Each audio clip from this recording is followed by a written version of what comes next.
చిన్ను చాలా వేగంగా పరిగెత్తు. భౌ భౌ. చూడు పప్పి, ఎంత బాగుందో ఇక్కడి వాతావరణం. వావ్. నమస్తే. మీరు బాగా పాడండి. ఆ పాట వినడానికి చాలా బాగుంది. गजा, घबराओ मत, मैं तुम्हारी मदद करूंगा। बाप रे, उसे कितनी तकलीफ हो रही है।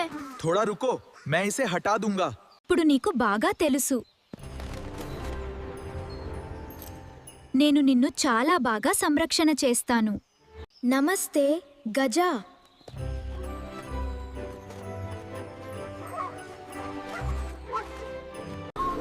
రాము, మన గమ్యస్థానం చేరుకున్నాము. ఇదిగో నీ దీపం. వావ్, ధన్యవాదాలు. రాము క్షేమంగా ఇంటికి చేరుకుని అడవిని ప్రేమించాలని అందరికీ చెప్పాడు.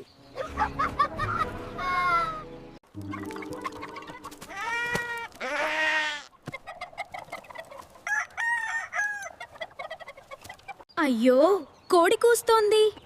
కొత్త రోజు వచ్చేసింది. చిన్ను, పట్టుకో. వేగంగా వెళ్ళు. Good bye. Good job Chinnu. అప్పుడు సింహం గర్జించి జ్ఞానిని రక్షించింది. అయ్యో, ఎంత అద్భుతం. అడవి గురించి తాతయ్య చెప్పే విషయాలు రాముని ఎప్పుడూ ఆశ్చర్యపరిచేవి.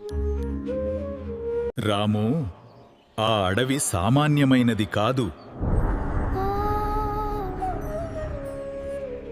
ఆహా, కాని అక్కడికి వెళ్ళాలంటే ధైర్యం మాత్రమే సరిపోదు, మంచి మనసు కూడా ఉండాలి.